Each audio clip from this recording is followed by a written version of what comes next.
So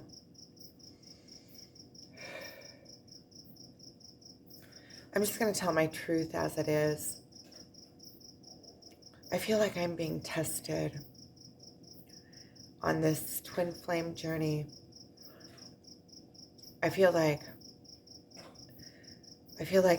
I'm being tested by him, and I also feel like I'm being tested by God.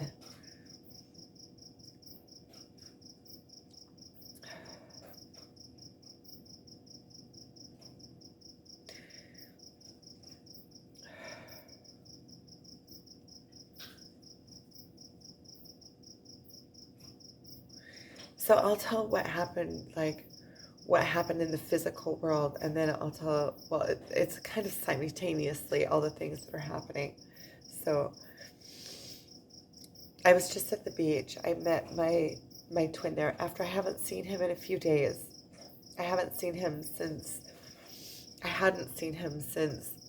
Saturday. And I was okay. I missed him, but I was okay. But during those days, I smoked. And I feel like whenever I smoke, I lose my power. It's like weakness coming in. It's like vices or addiction, or you could call it whatever. I feel like I'm checking out. I'm running away from whatever is in this life. I'm not dealing. It's like an out. And it all started on Sunday after I had called my twin and offered to come over, and he said no. And if I'm 100% honest, I think that could have been because it was Sunday evening when I did smoke, and I think that was probably the instigator, what triggered it. And then from then,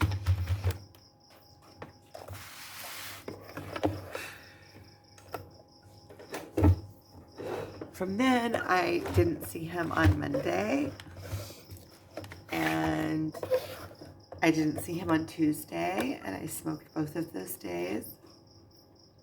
And I feel like whenever I do smoke, even though you can't pinpoint the connection, my life starts stalling.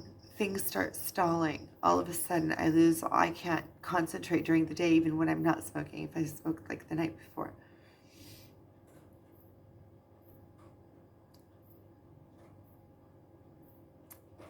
And so, look at the simultaneous, we've been seeing each other day for day, almost every day for a long time. And the days that I smoke, and we quit smoking together. And the days that I smoke are the days that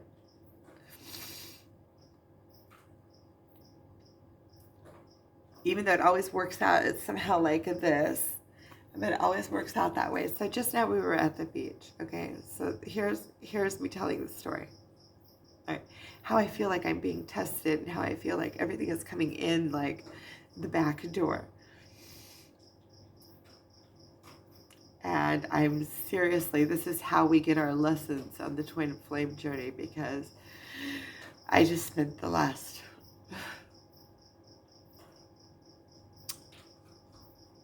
crying, I don't know, last couple of hours, maybe last hour, cooking and crying. And I feel like just going and laying down, or maybe I'm going to sit here and work on some editing, because I'm kind of feeling like, now I'm crying because I'm talking about it, but I had just felt like, when I was in the middle of my crying, there's no way that I could make a recording, but I feel like after I cried it out, I feel like something in me is like waking up to take responsibility over it. Okay, enough crying. It is what it is. What happened, happened. And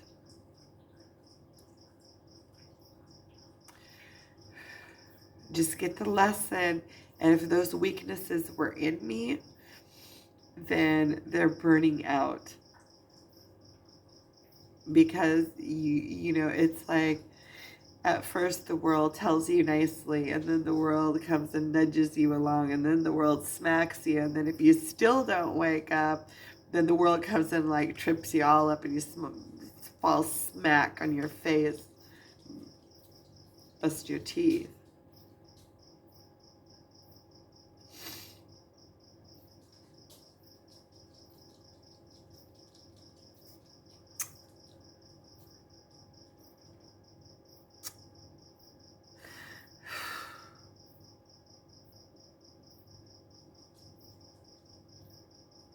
I really flubbed up, and I really missed out too. Right? So I've had these weaknesses in me. And then we met today, and he called me, and we met at the beach. And I feel like there's so many different ways that I flubbed up. First, I was closed. He was doing all sorts of things. I didn't even ask him what he was doing. It's like I'm not even interested because I'm so like, I don't know. That's what it felt like afterwards. Like you know how we always see things in hindsight, especially when they're like an energetic feeling, like an energetic interaction. There were all sorts of hooks and lines for me to get on board, and I just wasn't getting on board because I was all stuck up in my own avatar. So we met at the beach, and we were sitting next to each other, and we were talking and stuff, and I told him that I smoked, and he was, he's understanding. I'm sure he already knew anyway, but I mean, just because he picks up on my energy, and he didn't seem very surprised, but he asked about it, and I told him honestly about it, and I'm in the middle of editing my alcohol book, the irony of it, right? So we were sitting there on the beach, and I actually pulled out my book and I started editing it, and this is something I've been meaning to do since Sunday, and I just can't get myself to sit down and do it. I think it's because it's bringing up so many old memories. I think that also may be the reason why so many memories of my marriage are coming up lately in the last few days. You see, everything is exact. Everything is as it is, as it's supposed to be. I mean, if I wasn't strong enough to stand in that yet, then I had to get another blow. So the irony in it. So we met at the beach, and he asked me before I left, he called me and actually asked if I could bring like a notepad and a pen so he could write some things he didn't bring, so I brought. And the same time that he was doing his thing, I pulled out my book and I started editing it. And I think that I haven't been able to do that until now because I think I was kind of like a little bit like to get into it, because it's what it is it tells my story of alcoholism, which is from my childhood, remembering that I grew up with an alcoholic mother. And so part of my book is telling my story with alcoholism. And it's also having to deal with my own writings, so I have to like edit them and question myself, which is also something that I procrastinate around. Is like, do I do it this way? Do I do it that way? And I'm the only one that can give the answer, and I want it to come out right, but sometimes I don't feel like I have the, I write very simple, with simple words. The vocabulary is the word. Sometimes I feel like the right words don't come, but I was reading over it, and I actually put it through AI to edit it, and now I'm editing the AI version. It's pretty good, places that I see it's kind of flubbed up, I go back to my original text and see what's written there. And if I don't like that and perfect, I just made some notes in some places to put it back through AI, AI, and see what it comes up with, editing wise, or maybe I'll kind of pre-edit it a little bit and then see what it comes up with. But so far it seems to be pretty good.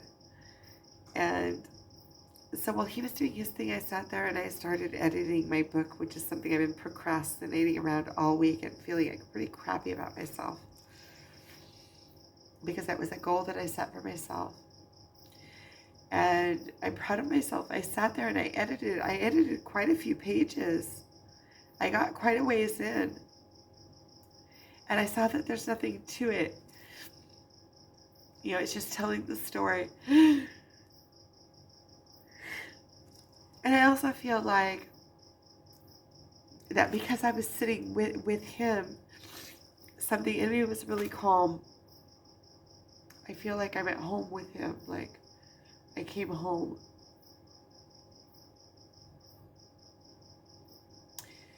So then he was telling me that he hasn't had much of an appetite. And a lot of times we cook there and we have dinner there.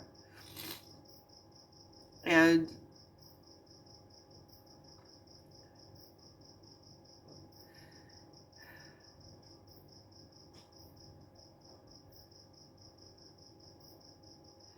I hadn't smoked all day. You know, I had done a full day of work. I hadn't smoked. I didn't smoke at all. And so I told him, well, why don't I see what there is to make for dinner? And he said, okay, let's, we'll see. So I went over to like get a start on it because it was already getting close to dark. And there's a girl there that I love her. She's really sweet. And she was smoking. And she was smoking with, I know she smokes without tobacco because I don't smoke tobacco. And she offered me. And I took. And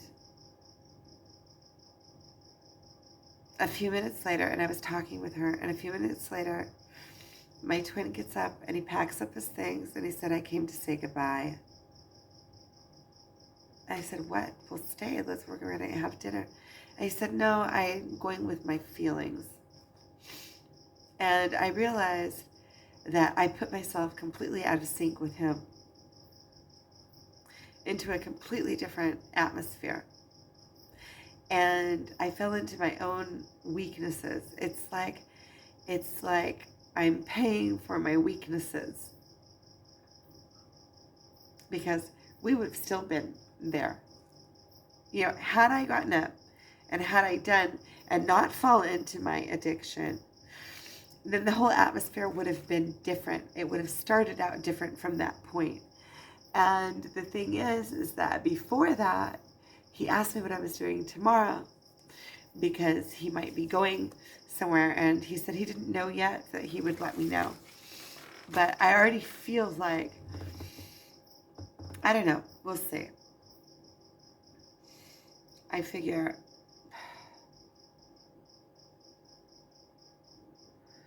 I'm going to leave that out of the equation. But I realized that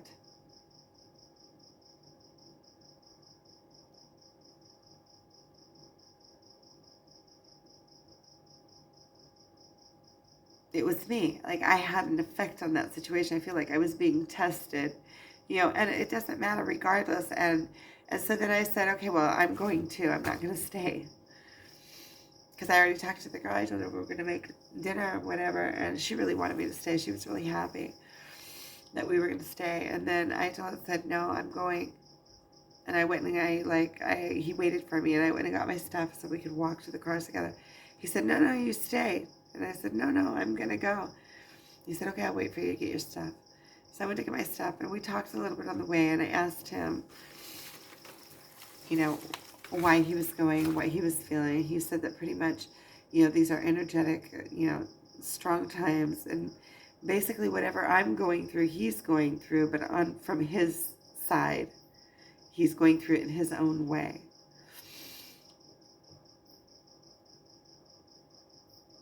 and that he just wants to go and be by himself.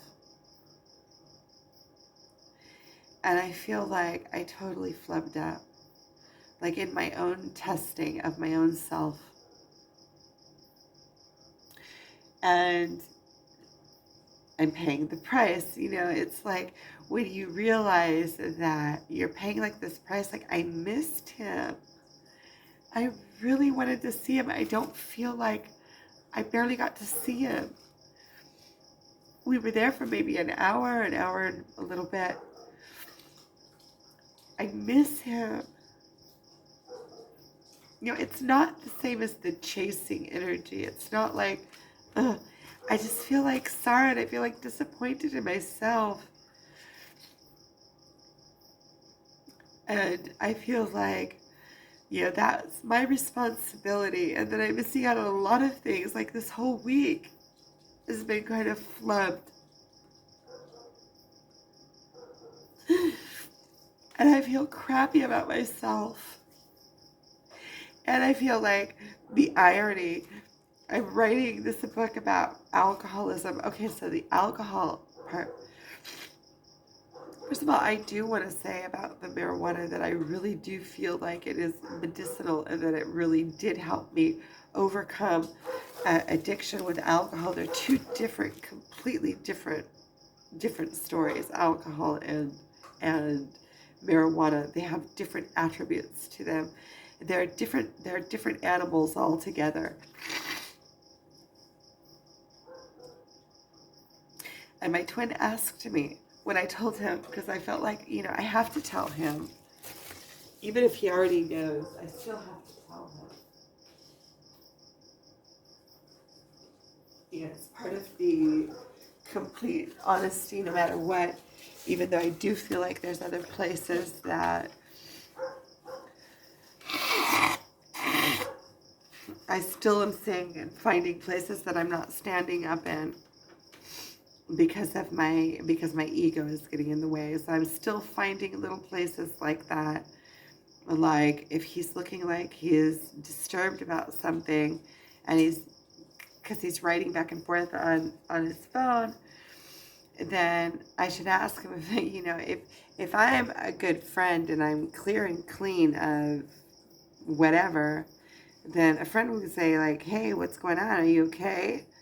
But from my own holding myself apart from him, like he has his life and I have my life, it's like I don't get into those places. Or maybe it's because I'm a little bit afraid of the answer I'm gonna get. Could that be it? Like if I'm being honest, I mean that's like brutal honest. Like I'm afraid that he's talking to somebody that I'm gonna get my feelers hurt. I'm sorry, I have to put on the fan. I just feel like I really flubbed it up. Like I really miss him. I just miss him. I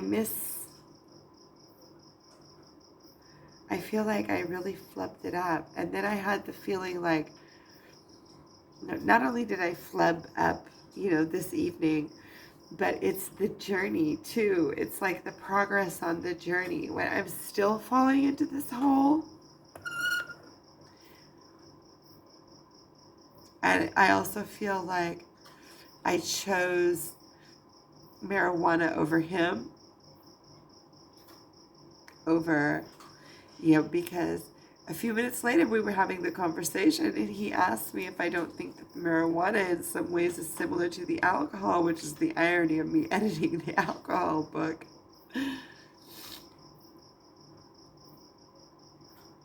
So the first part of the alcohol book is me telling my story with alcohol. Growing up with an alcoholic mother and what it felt like from that perspective. And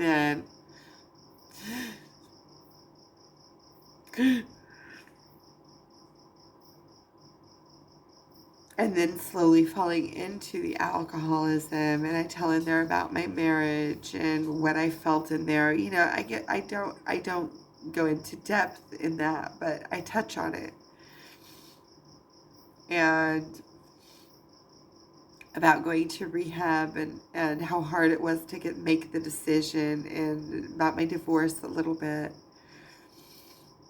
I mean, that's as far as I got. I don't really remember exactly where I was when I wrote this book, because I wrote it like 7 years ago, which is lucky I did, because now I couldn't write this. There's no way I could write this. I can barely edit this. It's like sludging around in old news, even though I'm fully aware that alcohol is not an option for me. I have addictive personality. And so like 10 minutes earlier, my twin asked me, and it's, you see, it's, I feel like it's tough love, because it's always to my benefit. You know, the mirrors that I get from him, even though they're like super painful, they're super painful. It's like the mirrors just light up all of my dark points. All of my shadows just get light right on them. And it's in his own, you know, when I'm off, then he's off with me. It's just like my mother-in-law, or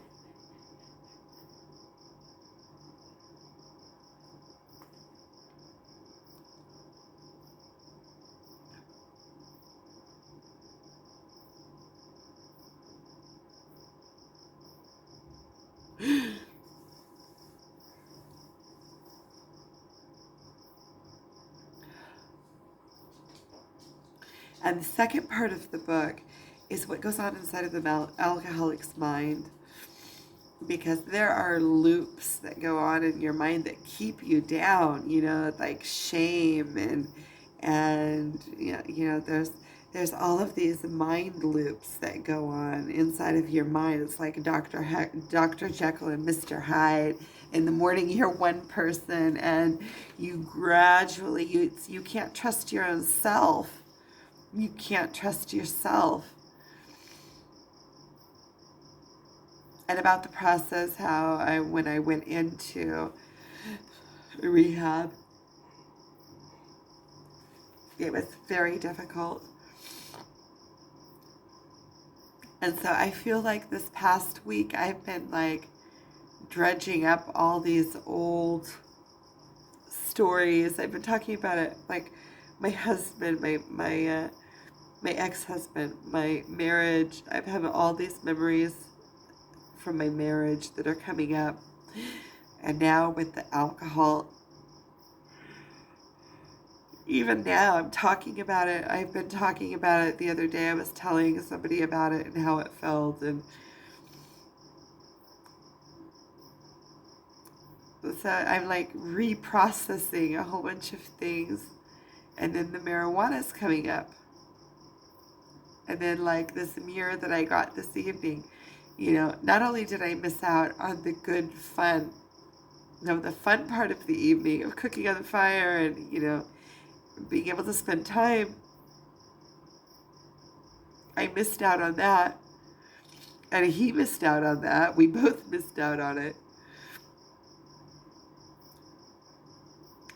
And then I get like the smack in my face is where, like, no, it's the falling on the face and the teeth bashing. That's the one that I get with this smoking thing. It's like everything is screaming at me just to stand up. Not to let my, you know, I know that it's like letting other entities into my body. You know, it's like I'm checking out. When you smoke weed, it's letting another entity into your body, another live entity. This is, you know, it has its own way of thinking. It's not staying pure of thought with myself and dealing with whatever comes up, you know, with writing this book and everything. And when I edited it today, I got my eyeball right in the frame. I saw that was about the glimpse I got.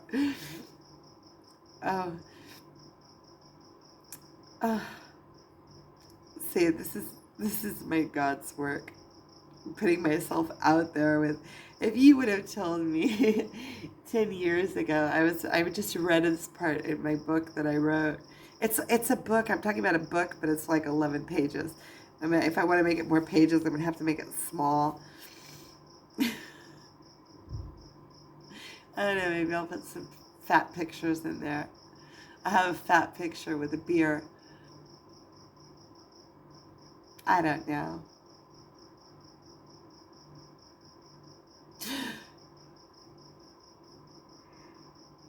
I don't know.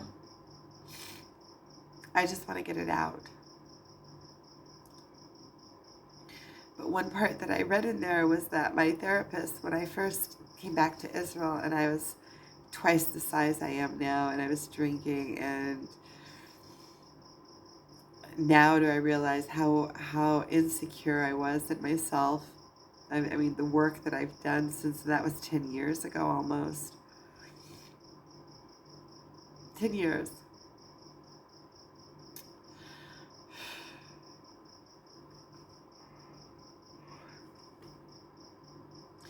My therapist told me, one day after you quit drinking, you'll see you'll be able to tell the world about it. You'll be able to stand on stages and talk about it. And I couldn't even fathom the idea. It was like, there's no way. There's no way, because there's so much shame in alcoholism. You don't want anybody to know. You hide it. You don't think that you're ever going to be able to talk about it. The only time when you stand up and you take responsibility for it, that's when you're able to talk about it. And you stand up and say, never again. And then you can talk about it. It even becomes one of your superpowers, like one of the things that you've overcome and accomplished, and you understand, and you have to go through all of your emotions and all of your demons in order to overcome it. Otherwise, it's just like holding a muscle all the time. That was one of the things that my therapist told me. It's like, if you don't do the work, the psychological work, and find your power, and you don't go through your psychological things and actually sit in them, then it's all the time just like holding your muscle, holding your muscle, holding your muscle. On the twin flame journey, it also kind of feels like that. Like, unless you're able to dissipate that chasing energy, then it's always just you're holding against it. You're always fighting against yourself. You have to do the work. You have to sit in it. And I guess that's what I have to do with this weed thing too, is just sit in it.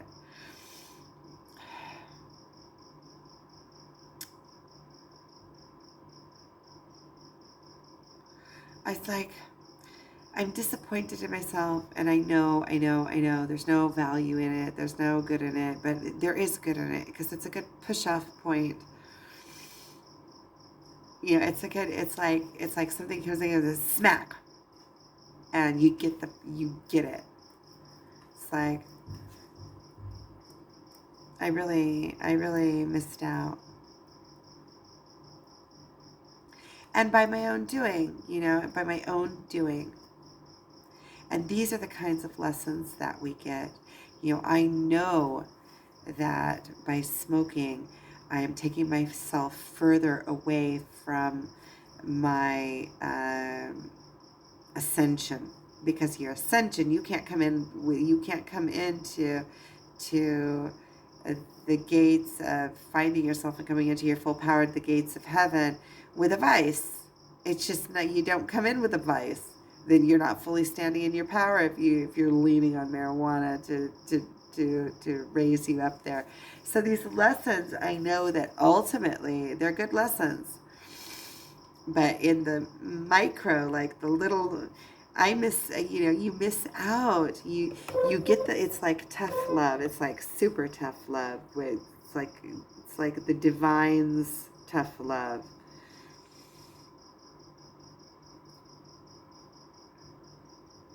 I really missed out.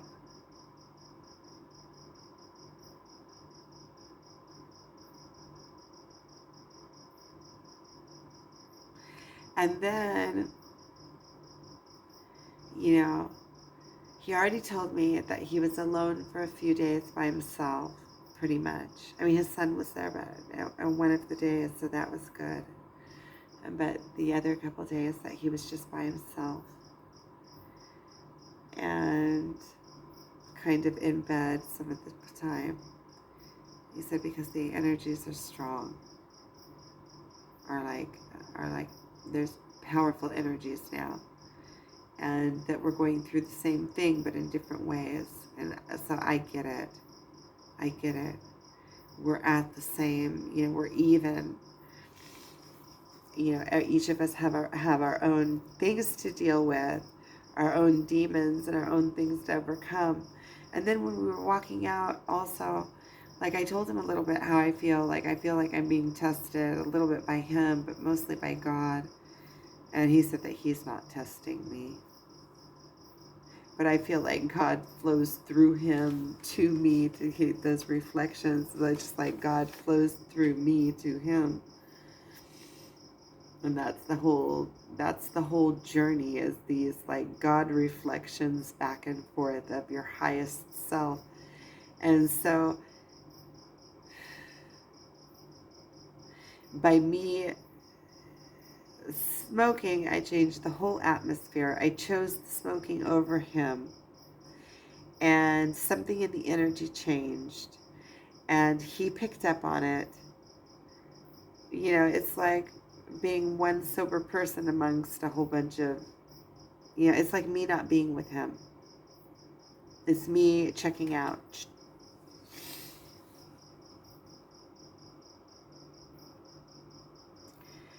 And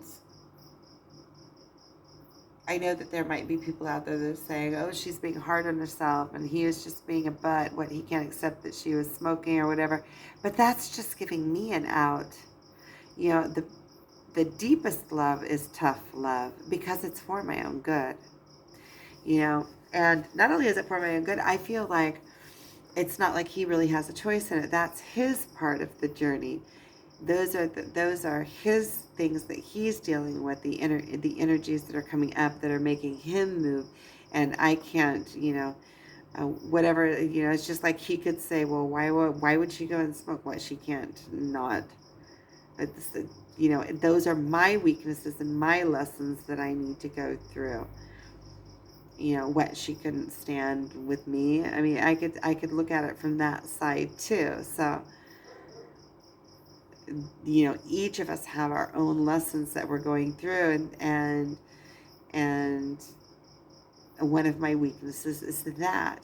And I'm thinking to myself, isn't this ironic that right now when I'm writing this alcohol book, I'm dealing with the addiction to marijuana, but I'm dealing with it like head on. And it is an addiction, even though it's not an addictive plant. Whenever you abuse something, it is an addiction. Even another person, we get addicted to abusing people so that we can have an out.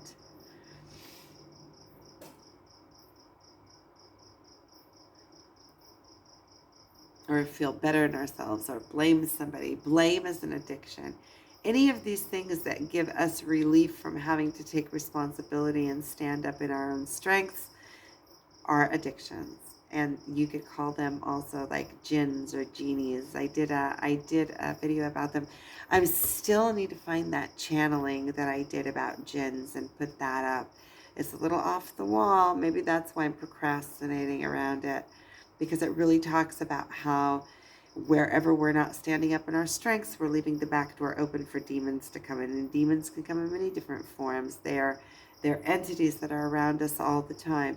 And inside of marijuana also there's an entity. It's the plant entity. It's an entity that we can connect with, we can understand. Oh, it's a plant. So there's also entities that don't have a physical form, that didn't get a representation in this physical form, but they still have a vibration and they still are all around us. And so, we're just the lucky ones that we got to get a physical form and go through this lifetime. And they also, the only way that they can get, it's kind of like you would say, like we're their hosts. The only way that they can get any kind of representation in the physical world is through hosts. And how do they get into hosts? If we leave the back door open. That means if we leave places where we don't want to stand in our strength, and I'm channeling. If we leave places that we don't want to stand in our strength, then they come in the back door. And the thing is that we think that it is us, but it's these shadows that seep in. We think that it's us, and it's not. It's our shadow. It's these entities that come in and they make havoc within us, and they create these loops, like in my alcoholic book. Now, these loops, they apply to anything in life. They're loops of weakness. They're loops of places that we're not standing in our full strength. And addictions can also be ways of thought. Alcohol is like an extreme addiction, so it's something in the physical world that you can really put your hands on and grasp and understand what it is. But the sneaky addictive ways of thinking, like the chasing energy or the blame game, we don't want to fully stand up and see what it is that we did that caused this in our lives. So we start blaming, oh, you did that, and that's why this is happening to me. And then I don't have to change anything. But it's also giving away your power, because if you're blaming somebody, then it's their fault that this happened. It's their responsibility. So I have to wait for them to change in order to fix something in my life. So it's like I'm not gathering the power in my own life and taking responsibility for it. So those mind loops that I write about in this book, they apply to anything. They apply their mind loops of weakness. They're places that keep you in this mindset that you aren't everything that you are. So that's a good thing to read in any case. It's about 11 pages long, something like that. I want to get it into, I think that it can help the world.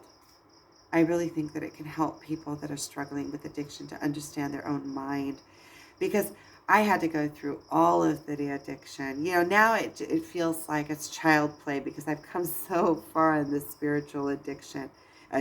Spiritual addiction is a spiritual addiction.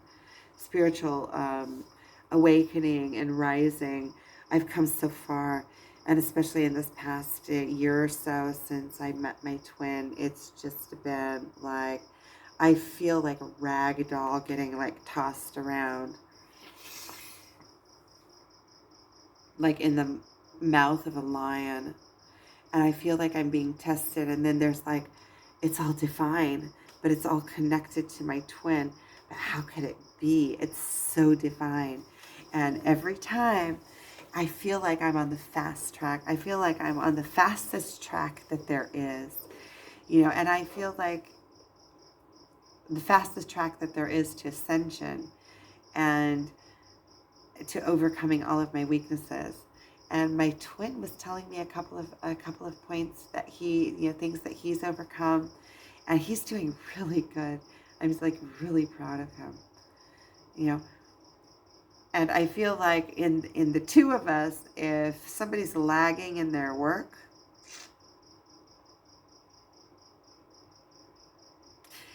which I've always felt like I've been the head runner, like whenever I've always felt like I'm out there in front.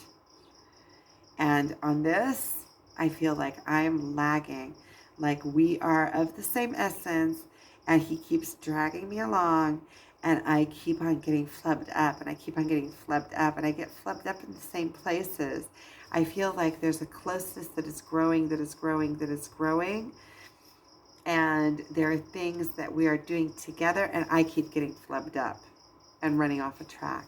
Like we quit smoking together, we were coming together, and then I get flubbed up. And it's like, what I feel like is on Sunday, that when he said that he didn't want to meet with me. He felt like he was coming down with something or something. He told me afterwards. He told me today. But when he didn't want to meet with me, then I fell straight into my weaknesses, which is smoking. Because had he met with me, I wouldn't have smoked. It had been like over 2 weeks since I had smoked. Who am I quitting smoking for? Am I quitting smoking for him, or am I quitting smoking for me? So it's like those kinds of tests that I'm getting tested on in the universe. And the truth is that I want it to be for me, because I see in my life that it's inhibiting me here we come. We're coming up to the end of the month again, and I'm worried again about making my bills. Where I'm standing right now, I'm not making my bills. And when I smoke, I know that just somehow, and I don't know how to say exactly how, but I know that somehow everything gets flipped up. When I start smoking, I'm not in myself.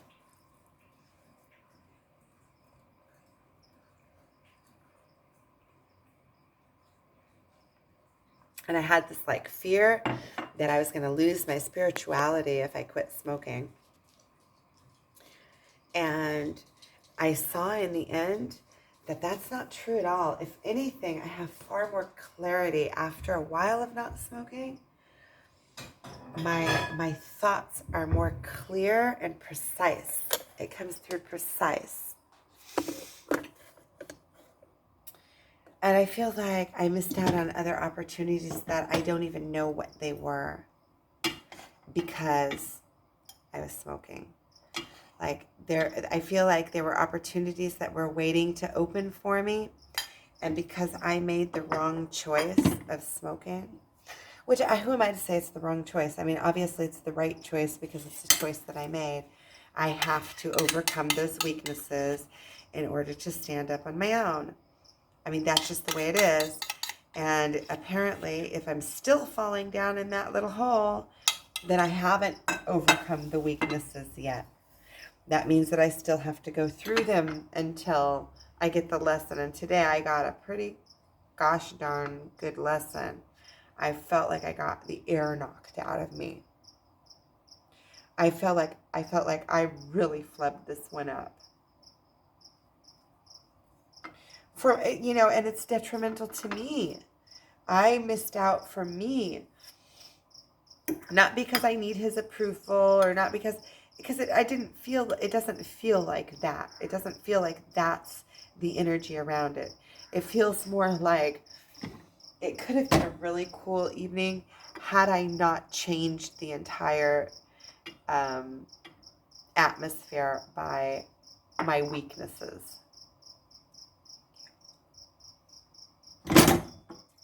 That turned out really good.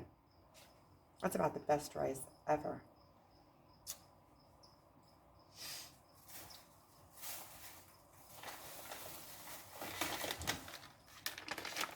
Taj Mahal. Basmati rice. Supreme. See, it looks like that. Oh. It's a Hami Devi. I have a dry garbage over here. It turned into the dry garbage because I don't have garbage bags. So I just decided that garbage over there is going to be the dry garbage. And then I reuse like supermarket bags for like the other garbage.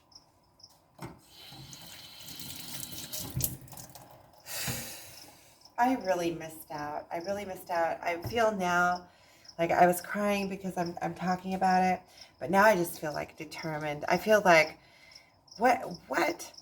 I feel like I feel like determined. Like, okay, I got this one figured out. It's already, I feel like, like when you really get upset with yourself and it's like that when you quit. There was one time when I quit smoking tobacco and it was like that. It was just like that. I got fed up with myself. I felt like the universe was testing me. I really wanted to quit. I was mad at myself for smoking, and then like something happened. It was just like that. Pack. I quit smoking. And so that's what I feel like. And the price isn't, it's not all about it. It is kind of, see, it hurts that I don't get to spend time with him and that I missed him so much and then I flipped it up. But it's also like the hurt is that how could I do that?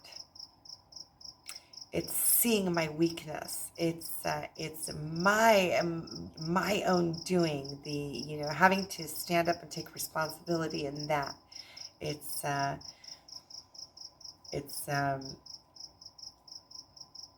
almost like there's two parts in this, and I let it down. I'm the one.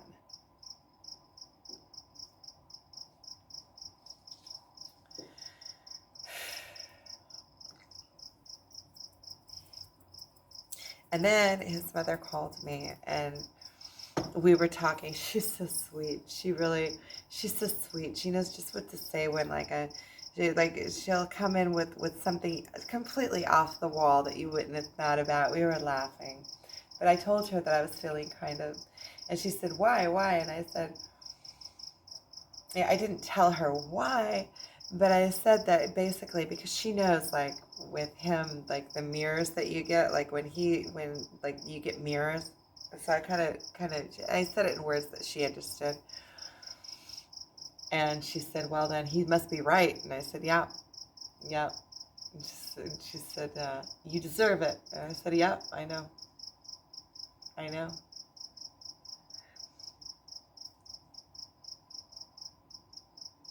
I feel like I'm on the fast track here. This is the fastest track there is. I mean, until I overcome the weaknesses, I can't overcome the weaknesses. You have to overcome them. She gave me advice, and I'm going to do that. You have to overcome the weaknesses to overcome the weaknesses. And until you overcome the weaknesses are going to be there. That means that until I really get the lesson, which I got, before I really got the lesson, I couldn't have got the lesson. It's just like my marriage. I stayed probably, I always said I felt like when I got a divorce, one of the main things that I felt after I finally got up the courage and left, and his mother told me to sage everything, to change the energy, and it really does. I mean, even just by waking up your senses, and there's something medicinal in it. There's something, it just changes the whole, it's like you're changing the whole, everything around you, clearing out your chakras. And in the physical world, it really does, it gives you like a wake up. It changes the atmosphere. And it also, also spiritually, and also like energetically, you're changing the energy. By changing the atmosphere, by changing anything, by making a new, you're like opening up a new,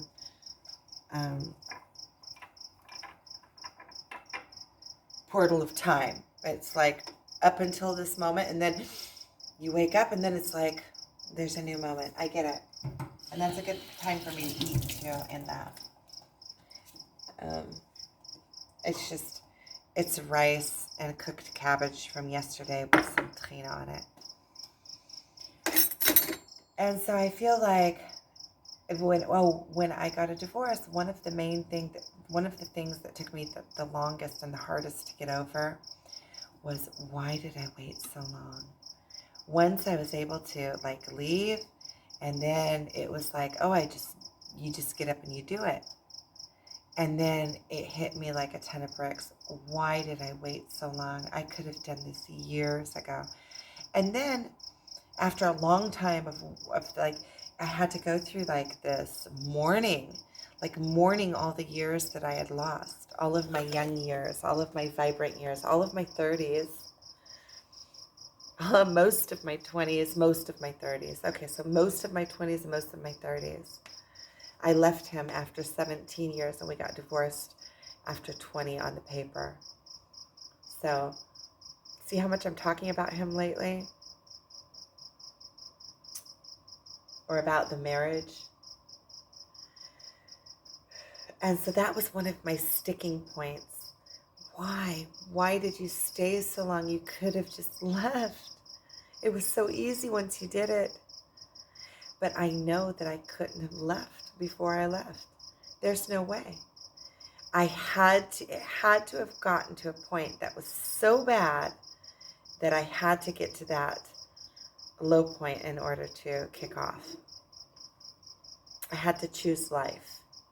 Because as an alcoholic, you get to these low points, to where you have to choose basically between life and death, because you can't not admit that you have a problem anymore. You hit rock bottom and you get like, okay, I have a problem. It's interfering with my life.